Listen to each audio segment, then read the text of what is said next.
Let me tell you something about belief. Not the kind that flickers in and out depending on the scoreboard. Not the kind that fades when results don't go your way.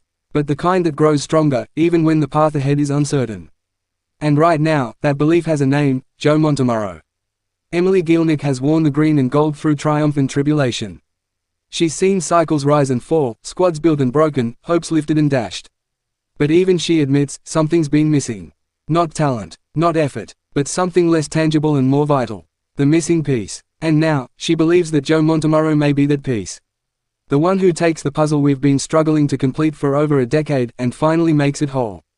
It's been 14 long years since the Matildas last lifted silverware. The 2010 Asian Cup feels like a different lifetime.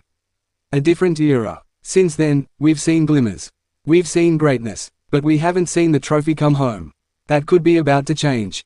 Because for the first time in a long time, there is a feeling of complete alignment.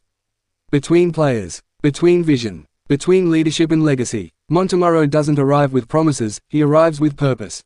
Emily knows this. And she knows something else: success isn't just about the most talented players. It's about the right ones. It's about culture. It's about chemistry. It's about choosing the 11 who may not be the flashiest on paper, but will bleed for each other on the pitch. It's about shared purpose over individual flair.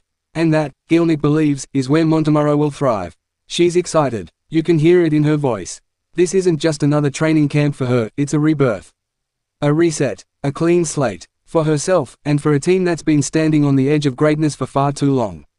She's ready to learn, to fight, to grow, and she's not the only one. Because every Matilda walking into that camp in Western Australia knows what's at stake. They know the Asian Cup is on home soil in March. They know that opportunity like this doesn't come around often. They know they're no longer chasing ghosts of the past, they're creating a legacy of their own. Montemurro brings with him a resume most would envy. Success at Arsenal, recognition across Europe. Tactical brilliance matched by emotional intelligence. And now, he brings all that to a team hungry for the next step. Gielnik has never played under him. Yet she says it with certainty: he's the right man for the job. That's not blind faith. That's the kind of belief that comes from watching, from listening, from waiting for the right moment and then seizing it. The journey begins in Perth. Slovenia awaits on June 26.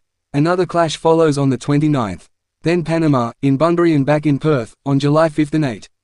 These aren't just friendlies, they are a foundation. Because every touch of the ball, every challenge, every sprint will be a test. Not just of tactics, but of temperament. Not just of fitness, but of fire. Gielnik knows what it takes. She's seen what hasn't worked. And now, she believes the ingredients are finally coming together. She believes this team can dominate the Asian Cup. She believes this coach can unlock the full potential of this golden generation. And more than anything, she believes the Matildas' time is now. There are no guarantees in football. Only grit, only grind, only greatness, if you're willing to build it brick by brick. Joe Montemurro is here to do just that. And Emily Gielnik, like every fan who's followed this team through every heartbreak and every high, is ready to believe again. This isn't just the start of a new campaign. This is the rebirth of a dream.